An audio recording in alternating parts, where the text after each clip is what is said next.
उत्तराखंड आंगनबाड़ी भर्ती प्रक्रिया में जिन अभ्यर्थियों का रिजल्ट आ गया है वो लोग आगे क्या करें।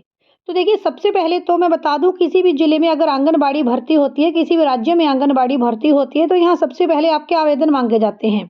उत्तराखंड में ऑनलाइन माध्यम से आवेदन मांगे गए।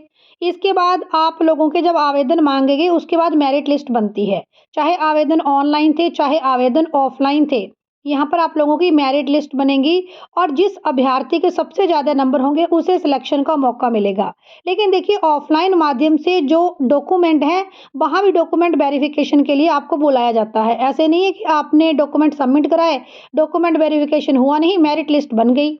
और अगर किसी भी राज्य में आंगनबाड़ी भर्ती प्रक्रिया के लिए ऑनलाइन आवेदन मांगे जाते हैं, तो ऐसे में अभ्यर्थी ने फॉर्म भरा, उसके बाद उनकी मेरिट लिस्ट निकलेगी और मेरिट लिस्ट के बाद अभ्यर्थियों को डॉक्यूमेंट वेरिफिकेशन के लिए भी बुलाया जाता है। क्योंकि ऐसा भी हो सकता है ना कि किसी अभ्यर्थी ने अपने डॉक्यूमेंट्स के साथ छेड़छाड़ की हो, तो यहाँ पर ओरिजिनल डॉक्यूमेंट्स को चेक करने के बाद, डॉक्यूमेंट वेरिफिकेशन के बाद ही अभ्यर्थियों की फाइनल मेरिट लिस्ट बनाई जाती है और उन्हें नियुक्ति पत्र दिए जाते हैं। अगर आप उत्तराखंड राज्य से हैं तो सबसे पहले ये बताएं कि उत्तराखंड आंगनबाड़ी भर्ती प्रक्रिया में आपकी डॉक्यूमेंट वेरिफिकेशन हुई या फिर नहीं। क्या आपको ओरिजिनल डॉक्यूमेंट्स लेकर किसी स्थान पर, जैसे ब्लॉक में या किसी अन्य स्थान पर बुलाया गया था, जहां पर फिजिकली आपके डॉक्यूमेंट्स को वेरीफाई किया गया और उसके बाद ये मेरिट लिस्ट तैयार की गई।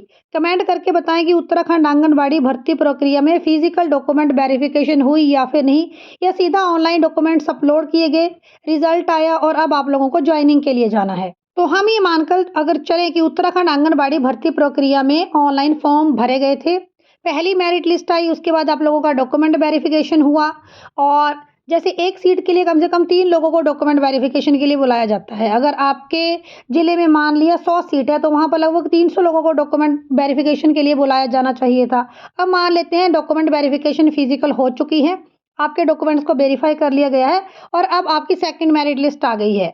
अब सेकंड मेरिट लिस्ट के बाद वही आपकी फाइनल सिलेक्शन लिस्ट है, वहाँ पर जिन अभ्यर्थियों का नाम है उनका ही यहाँ पर आगे चयन किया जाएगा।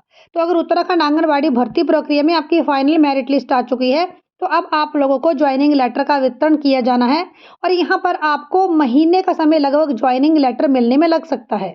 अगर आप लोगों को ज्वाइनिंग करनी है, उससे पहले 2 डॉक्यूमेंट आपके पास तो ज़रूर होने चाहिए। एक है आपका हेल्थ सर्टिफिकेट, यानी आपका medical certificate, medical fitness certificate, और दूसरा आपका शपथ पत्र। शपथ पत्र में लिखा होता है कि आंगनबाड़ी में जॉब करने की क्या टर्म्स एंड कंडीशन है। ये सारी टर्म्स एंड कंडीशन आप फॉलो करते हैं, आपको मंजूर हैं, तो शपथ पत्र में कुछ ऐसा कंटेंट लिखा रहता है। और मेडिकल सर्टिफिकेट गवर्नमेंट हॉस्पिटल में जाकर बनता है। आपके वहाँ पे 3-4 सिंपल से टेस्ट होते हैं और आपको एक मेडिकल फिटनेस सर्टिफिकेट दिया जाता है। तो जब आपने ज्वाइन करना है, तो शपथ पत्र, फिटनेस सर्टिफिकेट और नो डाउट ओरिजिनल डॉक्यूमेंट्स की फोटोस्टेट्स वहाँ पर भी लग सकती हैं। तो अगर आपकी फाइनल मेरिट लिस्ट आ गई है, तो ब्लॉक में जाएं और शपथ पत्र के संबंध में ज़्यादा जानकारी प्राप्त करें और हॉस्पिटल जाकर अपना मेडिकल फिटनेस सर्टिफिकेट भी बनवा लें, आप लोगों के काम आएगा। उत्तराखंड आंगनबाड़ी भर्ती प्रक्रिया से जुड़ा हुआ अगर आप लोगों के पास कोई क्वेरी है, कोई क्वेश्चन है, तो कमेंट करके पूछ सकते हैं। चैनल के ऊपर नहीं है, सब्सक्राइब करें। वीडियो अच्छा लगा है, लाइक शेयर करें।